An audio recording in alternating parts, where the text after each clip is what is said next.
الحمد لله وكفى وسلام على عباده الذين اصطفى أما بعد فأعوذ بالله من الشيطان الرجيم بسم الله الرحمن الرحيم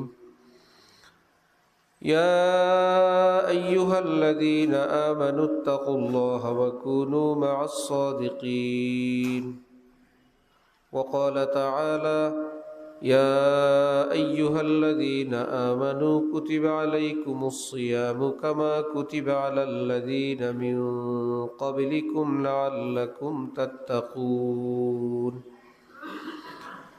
صدق الله مولانا العظيم وقال رسول الله صلى الله تعالى عليه وسلم بني الإسلام على خمس شهادة أن لا إله إلا الله وأن محمد رسول الله وإقام الصلاة وإيتاء الزكاة وصوم رمضان وحج بيت الله إن استطاع إليه سبيلا أو كما قال النبي عليه الصلاة والسلام মুআজ্জাজ হাজিরিন,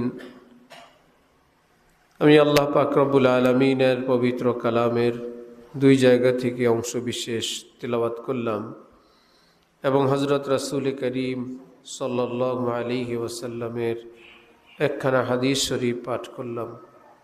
আল্লাহ পাক কোরআন শরীফ এবং হাদিস শরীফের কামিল হেদায়েত আমাদের সকলকে দান করেন। কোরআনে পাক এবং হাদিসে পাকের সহি ইলম সহি বুঝ আমাদেরকে সকল মুসলমানকে নসিব ফরমান। ধলপুর ওয়াসা গেট যুব সমাজের উদ্যোগে আজকের এই ইসলাহি মাহফিল যারা আয়োজনকারী, অংশগ্রহণকারী, সহযোগিতাকারী, আল্লাহ পাক আমাদের সকলের হেদায়েত নাজাতের উসিলা হিসেবে কবুল ফরমান।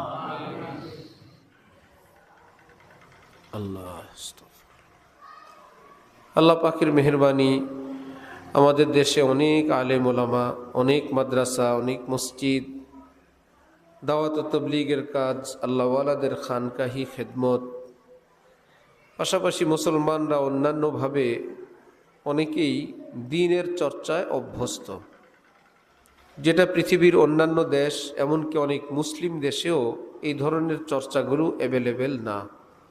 তারা মুসলিম হয়ে আছে, নামাজ পড়ে, রোজা রাখে, তেলাওয়াত করে। এত মাহফিল, এত জলসা, এত তবলিগ, এত হুজুর, এত মাদ্রাসা সব দেশে এমনটা দেখা যায় না।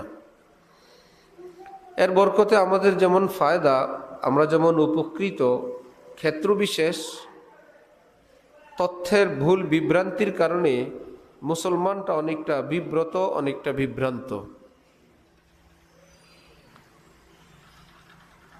খুশির কথা হলো, হাজারো বিভ্রান্তির মধ্যেও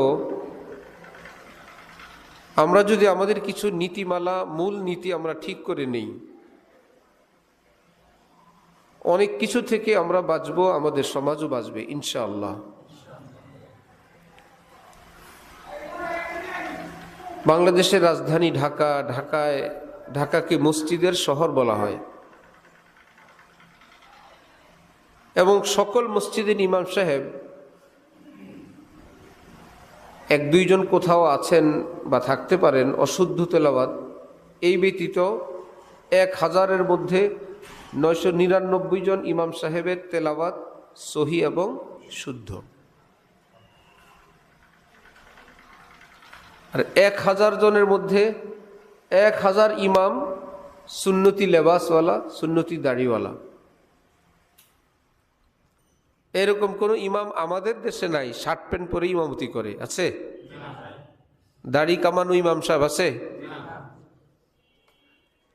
কোরআন শরীফ পড়তে জানে না, বাংলাদেশে বা ঢাকা ইমামতি করে, এমন আছে? হ্যাঁ, এই তরিকা সেই তরিকা, সিলসিলা, মাযহাব, ফেরকা, আমরা যেমনটা বলি যে আলেম ওলামাদের ভিন্নতার কারণে আমরা ঠিক পাই না, আমরা কি করব? এক এক আলেম এক এক রকম বলেন। আপনাদের কাছে আমি জিজ্ঞাসা করি, কোন আলিম বলেন 5 ওয়াক্ত নামাজ ফরজ, কেউ বলেন 4 ওয়াক্ত, কেউ বলেন 3 ওয়াক্ত, কেউ বলেন 2 ওয়াক্ত, এইরকম কোন ঝামেলা আছেন আপনারা? সবাই বলে কয় ওয়াক্ত? তাহলে 5 ওয়াক্ত নামাজ ধরতে তো আমাদের কোনো আপত্তি নেই, যে আমরা ঠিক পাই না কয় ওয়াক্ত ধরবো, কোন হুজুরেরটা ঠিক। আচ্ছা, এই মসজিদে গেলে কুল হু আল্লাহ পড়ায় শুরুতে, ওই মসজিদে গেলে আলহামদুলিল্লাহ পড়ায় শুরুতে, ওই মসজিদে গেলে ইন্না আতাইনা, ওই মসজিদে গেলে সূরা ইয়াসিন দিয়ে নামাজ শুরু করে, আলহামদুলিল্লাহ পড়ে না, এরকম কোনো বিভ্রান্তি আছে? সব জায়গায় ইমাম সাহেব শুরু করেন কোন সূরা দিয়ে? ফাতিহা এক জায়গায় শুরু করে আলহামদুলিল্লাহ রাব্বিল আলামিন, আরেক জায়গায় ওয়ালাদ-দাল্লিন দিয়ে শুরু, আরেক জায়গায় আর রহমান দিয়ে শুরু, এমন কোনো ঝামেলা আছে? শুরু কি ভিন্ন ভিন্ন ভাবে না একভাবেই? সহিও এক, ফাতিহাও নিশ্চিত, শুরু করে একভাবে। তাহলে আমরা যারা এখনো আমাদের ফাতিহা ঠিক হয় নাই, এটা কি আলেমদের দলাদলির কারণে না আমাদের কারণে? এই মামলা যদি আলেমের উপরে দেই, আলেমদের কারণে আমার সূরা কারার ঠিক হয় নাই, এই মামলা কি অ্যাকসেপ্ট হবে? আল্লাহর দরবারে গ্রহণযোগ্য হবে? বরং এই দায়ভার আলেমদের উপর চাপানোর কারণে আলাদা মামলা হবে সরকারবাদী, আসমানি সরকারবাদী আরেকটা মামলা খাবেন। তুমি নামাজ রোজা করো নাই এক মামলা, এর দোষ দিলে আবার আমার আলেমদের উপরে, আলেমরা বেচারা কিছু বলে নাই কিন্তু আসমানওয়ালা মামলা করবেন। আলেমরা তো নামাজ 5 ওয়াক্ত বলছিলেন, তুমি পড়ো নাই কেন? সূরা ফাতিহা সহি শুদ্ধ পড়ছিলেন, তুমি পড়ো নাই কেন? আলেমের তো এক মুষ্টি দাড়ি ছিল, তুমি রাখো নাই কেন? আলেম তো শার্ট প্যান্ট টাই পরে থাকে নাই, আলেম তো সুন্নতি লেবাস পরছেন, তুমি পড়ো নাই কেন? আলেম তো সিগারেট রেখে ইমামতি করে নেই, হয়েছিল একদিন ইমাম সাহেব বাইরে হোক্কা টানতেছে, নামাজের সময় হয়েছে, এই মুখে থেকে সিগারেটটা ফেলে তারপরে নামাজ শুরু করছে, আছে? সব আলেমই তো এরকম, যেই সিলসিলারই হোক। কোন আলেম সত্যি সত্যি বলেন যে ইমাম সাহেব নেশাখোর, এরকম পাইছেন দু একজন? তো কোন আলেম সিনেমার মালিক পাইছেন যে হুজুর মানুষ এমনি ব্যবসার জন্য একটা সিনেমা হল দিছে, আছে? তাহলে হক কি জিনিস এটা আমাদের কাছে স্পষ্ট। এমনকি কোনো দিনদার, কোনো আলেমধারী কোনো লোক যদি ভুলও করে, আমরা এটা ভুল এটা বুঝতে আমাদের অসুবিধা হয় না। হইতে পারে কোনো আলেম নামধারী মানুষ কোনো ভুল বিচ্যুতি করে ফেললেন, মনে করেন একজন মাদ্রাসায় কিছুদিন পড়ছে, এই বেচারা মহল্লায় হুজুর হিসেবেই পরিচিত আলেম না, হঠাৎ দেখা গেল সে শার্ট প্যান্ট পরে টাই প্যান্ট ঘুরে, এলাকার লোকজন কি বলে? সহি না গলত? তাহলে এটা যে গলত, এটা যে ভুল, আমাদের বুঝতে কোনো অসুবিধা হয় না। আমরা এটা আমাদের মহল্লার এই ছেলেটা তো মাদ্রাসায় পড়ছিল, যেহেতু সে বাহিরে এত জোরে কথা বলে, কে বিশাল পরামর্শ চলতেছে সেখানে, গ্লাস লাগাবেন তবু হ্যাঁ করে থামাইবেন না, খুব ভালো বুদ্ধি। হ্যাঁ, গ্লাস টাস লাগাই দেন, এরা মশলা করতে থাক।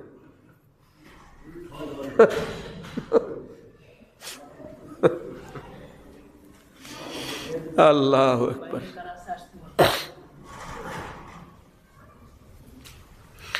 আল্লাহ, তাহলে ওই ছেলেটা যদি ভুল করে, মহল্লার কেউ আমরা কি টেনশনই পড়ি না? কি ইসলামে দাড়ি কামানো সুন্নত, আমাদের হাফেজ সাহেব তো কামাইলো, এরকম কারো মনে আসে না? ভুল মনে হয়? ভুল মনে হয় কিনা? ভুল মনে হয়।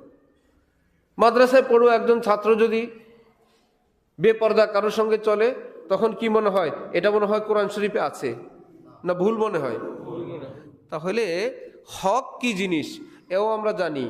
হক ওয়ালাদের মধ্য থেকে কেউ যদি একটু ভুল বিচ্যুতি করে, আল্লাহর রহমতে, ওই যে শুরুতে বলছিলাম, আলিম ওলামাদের বিভিন্ন রকমের খেদমাতের বরকতে মুসলমানদের এলমিদিন যতটুকুন আছেন, পড়ে জেনে শুনে, এর বরকতে আমরা হক বাতিল চেনা তৌফিক আছে কিনা? राह बर तो बस बता देता है राह, राह चलना राह रऊ का काम है, तुझको मुर्शिद ले चलेगा दोष पर, ये तेरा रहरो ख्याले खाम है। আলেম ওলামা, নবী, পীর, বুজুর্গ তোমাকে কাঁধে নিয়ে জান্নাতে পৌঁছে দিবেন এ অপেক্ষায়, এটা ভুল ধারণা। তাহলে আলেমরা কি করবেন? আমাদেরকে জান্নাতের পথ বাতলাবেন, বলবেন, আবার জাহান্নামের পথও চিনিয়ে দিবেন। সেই পথে চলার দায়িত্ব আলেমদের না আমাদের? আমি এখন জিজ্ঞেস করি আপনাদেরকে, জান্নাত জাহান্নামের পথ আমি আপনাদের কাছে জিজ্ঞেস করব, আপনারা কেবল বলবেন জান্নাতের পথ, জাহান্নামের পথ।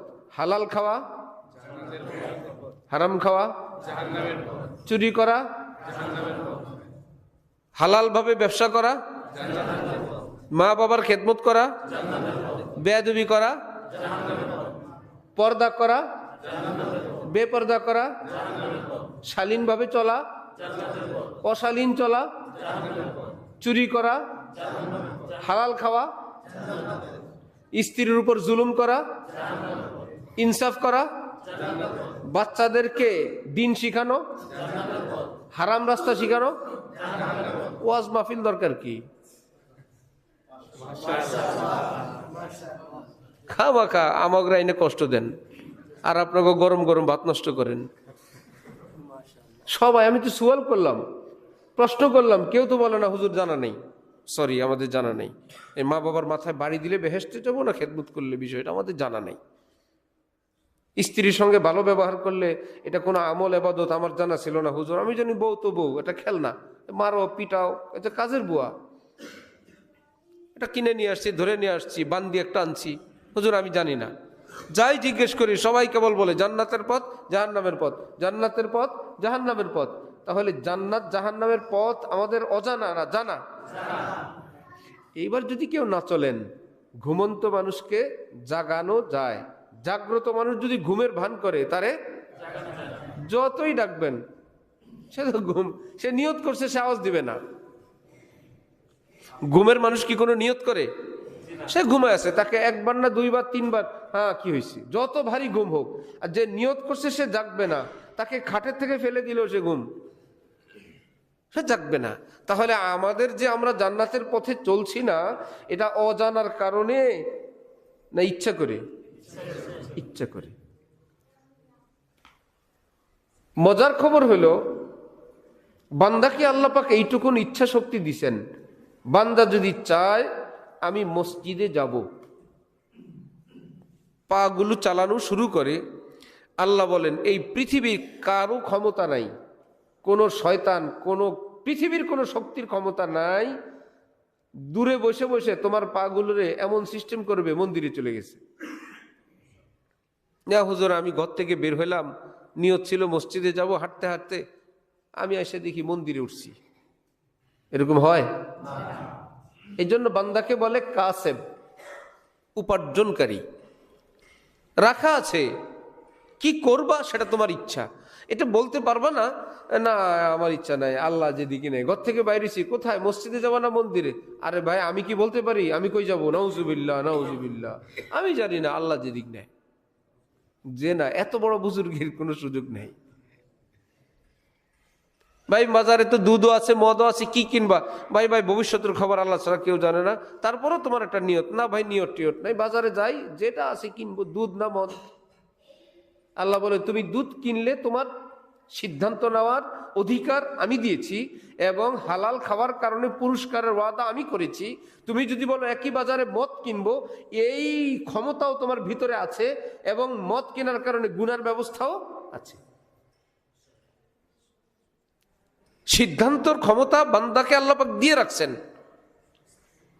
এমন কোনোদিন হয় নাই।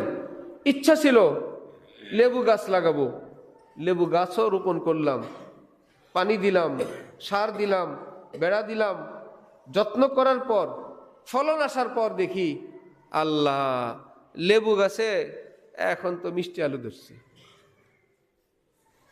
হয়েছে? লেবু গাছে লেবু আসবে, আম গাছে আম আসবে। জৈসি করনি ওয়াইসি ভরনি হ্যায় জরুর, কবর মে মাইয়িত উতরনি হ্যায় জরুর। যেমন কর্ম তেমন ফল, যেমন প্রস্তুতি তেমন ফলাফল। আমি ইরি ধান বুনলে আমার ইরি ধান হবে, গম বুনলে গম হবে, আম গাছ দিলে আম গাছ হবে, যদি ভাগ্যে থাকে, হইলে আমি হবে, নইলে নাই। এমন হবে না আম গাছে জাম। আমার আপনার মোবাইলে মেমোরি আছে, এই মেমোরিতে যে এরকম হুজুর আমি জানি না কিছু, দেখি কতগুলো গান ঢুকে রয়েছে, এরকম হয়? সিদ্ধান্ত আমার, এটা সাদা। আমি কোরআন লোড করব, আমি কোরআন শুনবো, গান লোড করব, গান শুনবো। লোড করার সময় সব গান, নাটক, খারাপ জিনিস। এইবার বললেন যাই হোক ভুল বিচ্যুতি করে ফেলছি, আউযুবিল্লাহি মিনাশ শাইতানির রাজিম, বিসমিল্লাহির রহমানির রহিম, একদম দোয়া দূর পরে বিসমিল্লাহ করে সুইচ টিপ দিলেন। বলে যতই বিসমিল্লাহ বলো বাবা, গান লোড করছো, গানে বাইর হবে। লোড করলা গান, এখন অসময়ে বিসমিল্লাহ বললে পুরা গান কোরআন হয়ে যাবে। তাহলে ছেলে দিলাম স্কুলে, দিলাম কলেজে, দিলাম ইংলিশ মিডিয়ামে, দিলাম অশ্লীল পরিবেশে, দিলাম অসভ্যদের সঙ্গে থাকতে, সাথে মেয়েরাও পাঠাইলাম। হুজুরকে দিলাম মিলাদ দিতে, হুজুর ছেলে মেয়ে যাতে আল্লাহ ভালো বানায় দোয়া করে দিন। বাহ! জাহান্নামে প্রবেশ করার পর এক লোক জিজ্ঞেস করে, সরি প্লিজ আমাকে একটু বলবেন দুধের নহরটা কোন পাশে, মধুরটা কোন পাশে, আর হুর কোন পাশে, গিলমান কোন পাশে? শুনছি অনেক ধরনের নাজ নেয়ামত কোথায় প্রবেশের পর? জাহান্নামে। সবাই বলবে আপনি জাহান্নামে আসছেন, জাহান্নাম, এখানে শুধু আগুন খুঁজবেন, আগুন। এত হুর, গিলমান, দুধের নহর, মধুর নহর, এগুলো জান্নাত, জান্নাতের, জাহান্নামের না। ইশকে বুতামে আসাদ করতে হো ফিক্রে রাহাত, দুজখ মে ঢুঁড়তে হো জান্নাত কি খাবগাহে। জাহান্নাম তো পরকালে, জাহান্নামের আবার ব্রাঞ্চ আছে দুনিয়ায়। জান্নাত পরকালে, জান্নাতের ব্রাঞ্চ আছে দুনিয়ায়। প্রত্যেকটা নেক আমল জান্নাতের শাখা, প্রত্যেকটা গুনাহ জাহান্নামের শাখা। প্রত্যেকটা গুনার গায়ে। জাহান্নাম কি আরামের জায়গা না কষ্টের জায়গা? হেড অফিস হইল পুরাটা কষ্টের, এক একটা গুনাহ হইল ব্রাঞ্চ। এবার গুনাহের মধ্যে ছোট বড় মেজো সেজো আছে, যেই মাত্রার গুনাহ ওই মাত্রার অশান্তি এটার ভিতরে আছে, এই গুনার ভিতরে আছে, আপনি এড়াবেন কিভাবে? আর জান্নাত হইল সুখের ঠিকানা। প্রত্যেকটা নেক আমল জান্নাতের ব্রাঞ্চ, জান্নাতের শাখা। প্রত্যেকটা নেক আমলের মধ্যে জান্নাতি সুখের একটু অংশ আছে। সামনে ফুল বাগান, যত আগাবেন ঘ্রাণ তত বাড়বে, আরো আগাবেন আরো বাড়বে। এতে আপনি বুঝবেন আমি কোনো ফুলের বাগানের দিকে যাচ্ছি, আমি কোনো পারফিউমের ফ্যাক্টরি কিংবা কারখানা শোরুমের দিকে যাচ্ছি। যতই আগাই ততই গন্ধ, ততই গন্ধ। আতর আর ফুল বাগান মনে হবে না ময়লা মনে হবে? ময়লা মনে হবে। আমি কোনো ময়লার দিকে যাচ্ছি, এই জন্যই তো তত গন্ধ। আল্লাহ পাক এই জান্নাত জাহান্নামের ওই হেড অফিসের ব্রাঞ্চগুলো দুনিয়ায় দিতে দিয়ে যদি শান্তি অশান্তি কিছু না দিতেন, ফতোয়া না জানলে আমরা মাসালা জানতাম না, জানি না এটা কি ভালো কাজ না খারাপ কাজ। মসজিদ থেকে বের হবার পর মজলিস, মাহফিল, বয়ান, জুমা, দোয়া, তেলাওয়াত, সত্যি সত্যি বলবেন কারো কেমন মনে হয়? মনে পেরেশানি, কেউ দেখলো না তো, কেউ জানলো না তো আমি যে মসজিদে আসছি, এরকম লাগে? অশান্তি লাগে না শান্তি লাগে? চোর চোর মনে হয় না বাদশার মতো মনে হয়? বাদশাহী মনে হয়। সকল বাদশার বাদশা মহান আল্লাহর সঙ্গে কিছু সময় থাকলাম, নিজেরও বাদশা বাদশা লাগে। আরেক বেচারা সিনেমার থেকে বের হইছে, কনসার্ট থেকে বের হইছে, মুমিনের বাচ্চা গুনার কোনো আড্ডাখানা থেকে বের হইছে, ওই রকমই লাগে। সে কোত্থেকে আসছে কেউ জানে না। এবার সে ডানে তাকায় বায়ে তাকায়, আমি যে এখানে আসলাম কেউ দেখে নাই তো, কেউ জানলো না তো। এটা হলো উপরের।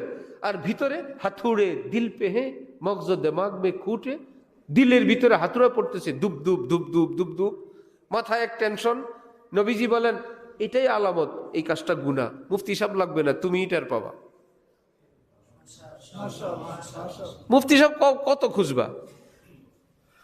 তুমি দেখো ওই কাজটায় গেলে তোমার কেমন লাগে, সুকুন, ইতমিনান, প্রশান্তি, সম্মান এমনটা লাগে না নিজেকে অসম্মানিত মনে হয়, নাকি অপরাধী মনে হয়, পাপিষ্ট মনে হয়, নাকি কেউ না দেখুক এমনটা মনে হয়? নবীজি বলেন যেই কাজে এই বৈশিষ্ট্য আছে, কেউ যেন না দেখে, কেউ যেন না বুঝে, আর পাশাপাশি মনের অন্তরের টেনশন আছে, এটাই কি গুনাহ।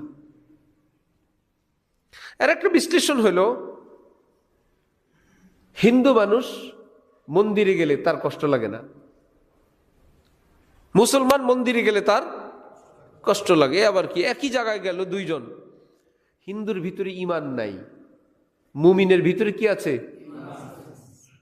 একজন কর্মচারী বেচারা 20-50 টাকা পকেটে থাকে, রাস্তার পাশে দোকানে বসে সবসময় চা বিস্কুট খায়, আড্ডা মারে, কোনো কষ্ট লাগে না, কতক্ষণ 1-1.5 ঘন্টা আড্ডা মেরে যায়।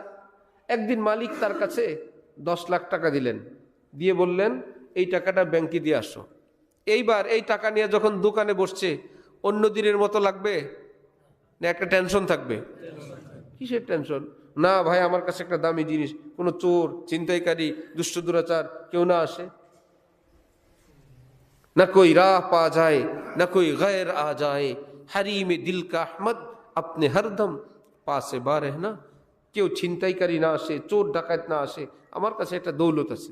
নিজের বিবেকে বাধা দিবে, আসলে আমার এখানে বসা ঠিক না, এত ভিড়ের মধ্যে যাওয়া ঠিক না, এত অনিরাপদ স্থানে আমার যাওয়া ঠিক না, কারণ আমার কাছে একটা দৌলত আছে। যার ইমান নাই তার গুনাহ করতে কোনো কষ্ট নাই, আর যার ভিতরে আসমান জমিনের চেয়ে দামি দৌলত ইমান আছে, সে যাই হোক, বেনামাজি হোক, বেরোজগার হোক, শরীয়তে পাকের উপর আমলওয়ালা না হোক, মুমিনের অন্তর ইমান আছে তো। নবীজি হযরত মূসা আলাইহিস সালাম আল্লাহ পাকের নিকট ওজিফা চাইলেন, একটা স্পেশাল আমল। আল্লাহ পাক বললেন লা ইলাহা ইল্লাল্লাহ পড়ো। হযরত মূসা বললেন আল্লাহ, এ তো একদম জেনারেল হয়ে গেল, এ তো উম্মত জানে, আমিও জানি, আমরা সবাই আমল করি, আমি উম্মতকে আমল করতে, আমি মূসা আপনার নিকট একটা স্পেশাল কিছু চাইলাম, আপনি দিলেন লা ইলাহা ইল্লাল্লাহ। আল্লাহ পাক বললেন মূসা, স্পেশাল হয় দামি হওয়ার দিক থেকে। এই লা ইলাহা ইল্লাল্লাহ যদি তুমি এক পাল্লায় রাখো, 7 আসমান 7 জমিন অপর পাল্লায় রাখলে কালেমার পাল্লা ভারী হয়ে যাবে। তুমি কি বলো? এর চাইতে দামি কিছু পৃথিবীতে নাই। হাদিস শরীফ আছে, পাপিষ্ট বান্দা কিয়ামতের দিন যার কোনো নেক আমল নাই, গুনার পাল্লায় 99টা বিশাল বিশাল ভলিউম, এক একটা ভলিউম খাতা যত দূর দৃষ্টি যায় এত বড় মোটা মোটা, সব গুনার পাল্লায়, নেকির পাল্লায় কিছুই নেই, কোনো নেক আমল নেই। হঠাৎ ছোট্ট একটা কাপড় কিংবা কাগজ নেকির পাল্লায় পড়লো, নবীজি বলেন মাকতুবুন ফিহি লা ইলাহা ইল্লাল্লাহ। লোকটার কিছু নাই, ভিতরে ঈমান ছিল, কাফের না, নামাজ নাই, রোজা নাই, ইবাদত বন্দিগি নাই, এত সত্ত্বেও কাফের না, মুসলমান ছিল, মুসলমান ছিল, ছিল শুধু ঈমানটুকুন। আল্লাহু আকবার। নবীজি ইরশাদ করেন ওই কালেমাটুকুন একটা পাল্লায় পড়বে, ছোট্ট একটা কাপড় কাগজ, এর ওজনের চোটে 99 ওয়ালা যে পাল্লা সেটা উপরে উঠে কালেমাটা নিচে চলে যাবে। আর আগে থেকে ফাআম্মা মান সাকুলাত মাওয়াজিনুহু ফাহুয়া ফি ঈশাতির রাদিয়াহ, যার নেকির পাল্লা ভারী হবে তার জন্য সুসংবাদ, সে সুখময় আনন্দময় জীবন, জান্নাতি জীবন তার। ফেরেশতারা বলবে ঠিক আছে, পাল্লা ভারী হয়েছে, জান্নাতে নিয়ে যাও। তাহলে সকল মুমিন মুমিনা নরনারীর অন্তরে ইমানের মতন এই দৌলত আছে কিনা? এই ইমানের মতন দৌলত নিয়ে যখন সে গুনার পরিবেশে যায়, ইমান তাকে কেবল ভিতর থেকে তাড়া দেয়, পীড়া দেয়, আপনি আমাকে কোথায় নিয়ে আসছেন, কোথায় নিয়ে আসছেন, কোথায় নিয়ে আসছেন, আমি তো এই পরিবেশের যোগ্য না, আমার পছন্দের না। ইমানকে যখন মসজিদে নিয়ে আসে, ইমান খুশি, ভিতরে খুশি, হ্যাঁ অন্তরাত্মা, এইটা আমার পছন্দের ঠিকানা। সেজদা দিলে আমি ভীষণ পছন্দ করি, তেলাওয়াত হ্যাঁ আমার বড় পছন্দের, দান সদকা বড় পছন্দের। একই মানুষ যদি কারো উপর জুলুম করলো, অন্যায়ভাবে রাগের চোটে স্ত্রীর উপরে গায়ে হাত তুলে ফেললো, এমনকি নিজের সন্তানকেই জুলুম করলো, ভিতরে ধুপধুপ ধুপধুপ শুরু হয়ে গেল, কি ব্যাপার, বলে এই কাজটা ঠিক হয় নাই, একটা গলত জিনিস আপনি আমদানি করলেন। এই যে অশান্তির সাপ্লাই, এটা আল্লাহ দেন, তুমি এখনো জাহান্নামে যাও নাই, অশান্তি দিয়ে রাখলাম, তওবা করে এটা একদম জীবনে আমলনামা থেকে একদম মোছার ব্যবস্থা করো। অশান্তি দিয়ে রাখছেন। টেক্সটাইল মিলে গেলে দেখা যায় সব ডিজাইন চলছে, একটা লাল বাতি জ্বলে উঠছে। কি ব্যাপার? এখানে একটু সুতা ছিঁড়ে গেছে। তাহলে লাল বাতি জ্বলাটা কি তার জন্য বিপদ হইল না রহমত হইল? রহমত। লাল বাতি জ্বলাটা কি হয়েছে? রহমত। এই বরাবর একটা সুতা জোড়া দাও, স্টার্ট দাও, চলতেছে। তাহলে গুনার কারণে যে আমাদের ভিতরে লাল বাতি জ্বলে, অশান্তি হয়, এ অশান্তি আল্লাহর রহমত। জলদি জলদি অশান্তিকে তওবা করো, জোড়া লাগাও। সম্পর্ক ছিন্ন হয়ে গেছে তোমার সাথে আমার, তওবা করলে আমি জোড়া লাগাবো, দেখবা লাল বাতি চলে গেছে। তাহলে আমাদের মধ্যে যে কষ্ট পেরেশানি, এটা কি আল্লাহর একটা দয়া না? দয়া কি না? আল্লাহ পাক বলেন, তোমরা যদি তওবা করো আমিও তওবা করব। মানে তওবা অর্থ ফিরে আসা। তওবা অর্থ তুমি যদি তোমার ভুল জীবন থেকে, ভুল পথ থেকে ফিরে আসো, আমি শাস্তি দেওয়ার সিদ্ধান্ত থেকে ফিরে আসব। আবার বলেন, আমি তোমার তওবা কবুলের কোনো সংখ্যা নাই, 10, 20, 50, 100, 500 নাই, হাজার লক্ষ নাই। গুনাহ ছোট বড় একটা দুইটা না।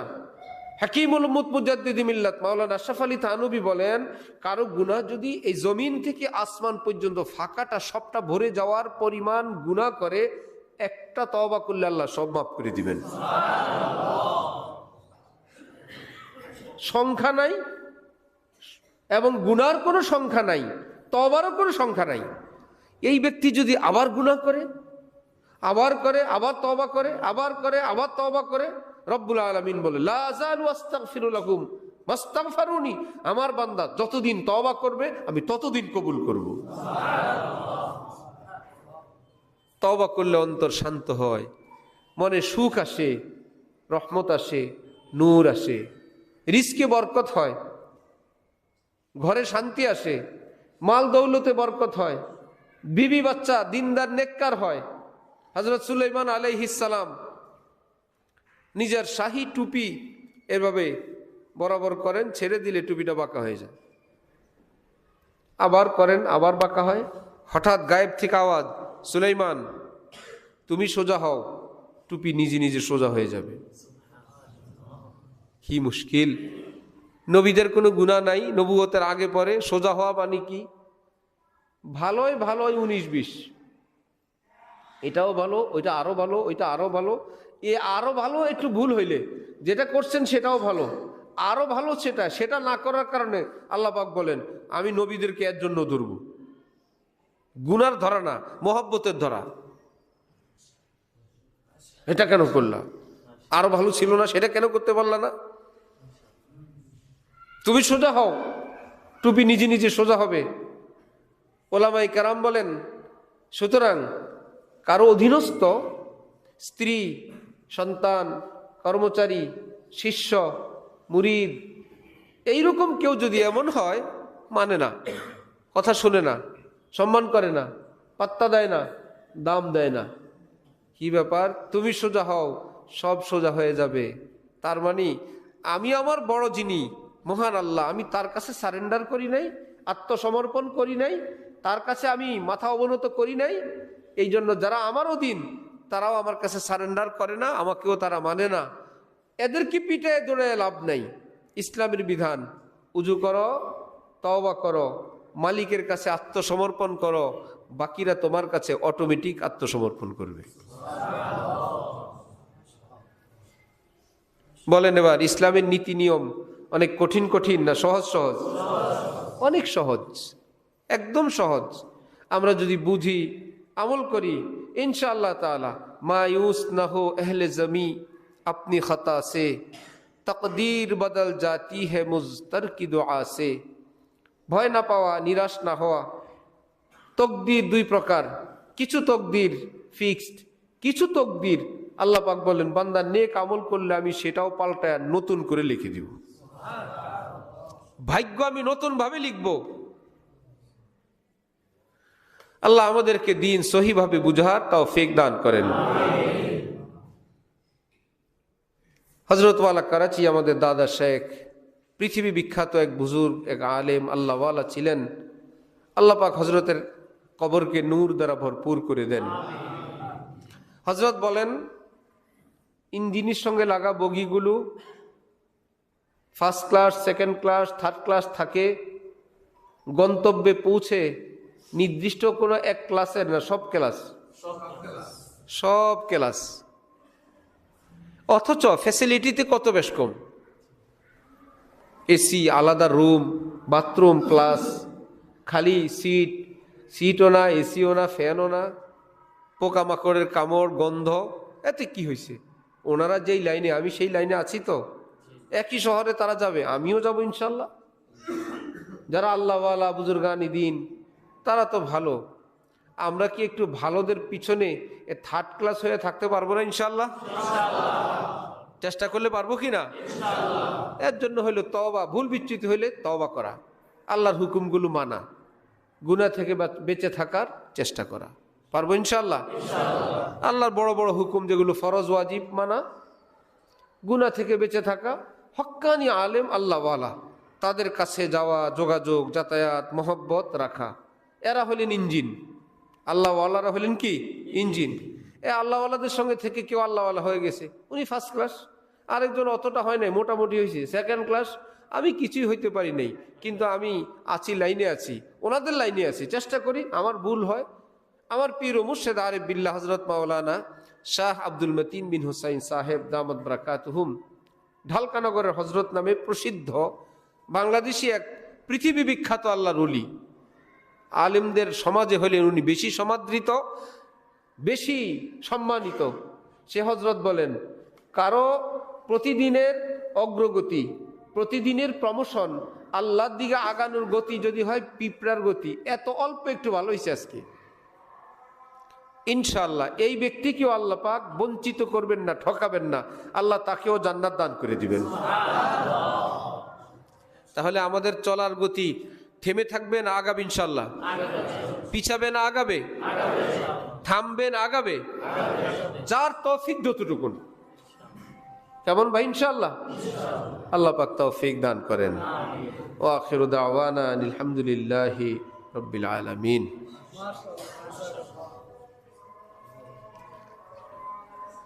হারদি হজরত বলতেন 3 মিনিট বয়ান হবে, ঠিক 3 মিনিট পরে বলতেন ওয়া আখিরু দাওয়ানা। সবাই বলে এটা কোনো ওয়াজ হইল? 3 মিনিট করে বয়ান হয়? হজরত বলেন, ডাক্তার ইঞ্জেকশন যে দেয় ঘন্টা ঘন্টা দেয় না, কয়েক সেকেন্ডে, ওতে ফায়দা হয় না? কয়েক সেকেন্ডের ইঞ্জেকশনে যদি ফায়দা হয়, 3 মিনিটের দিনই কথা ফায়দা হবে না কেন? 2-4 ঘন্টা শুনলাম, আগাও নাই, মাথাও নাই, লেজও নাই, হাতও নাই, পাও নাই, আল্লাহ জানি কি কইলো। কতগুলো গান শুনলাম না, গজল শুনলাম, এমনি ভালোই লাগছে, কিন্তু কি বলছে জানি না। ভালোই লাগছে, কিন্তু আমি যে কি করবো আমিও জানি না। হুজুরকে জিজ্ঞেস করছি, হুজুর বলে আমিও জানি না। সেটার চেয়ে আমরা যদি এইটুকুন বুঝলাম, আমাদের গতি থেমে থাকবে না, আগাবে। কেমন ইনশাআল্লাহ? একা একা আমল করবো না আল্লাহ ওয়ালাদের সঙ্গে মিলে থাকবো? সবার গতি একরকম হবে না, ভিন্ন ভিন্ন হবে। ভিন্ন ভিন্ন হইলে কি আমরা জাহান্নামে চলে যাব না জান্নাতেই যাব? ক্লাস যেটাই হোক, হক্কানি আল্লাহর ওলিদের সঙ্গে জুড়ে থাকলে 2 পুরস্কার। হয়তো আল্লাহ পাক ওলি বালায়া বেহেশতে নিবেন, সে যেই মানুষটাই হোক, দুনিয়ার সব গুনাহ যদি করে, এর জন্য এই সুসংবাদ, তাকেও আল্লাহ ওলি বানায় দিতে পারেন।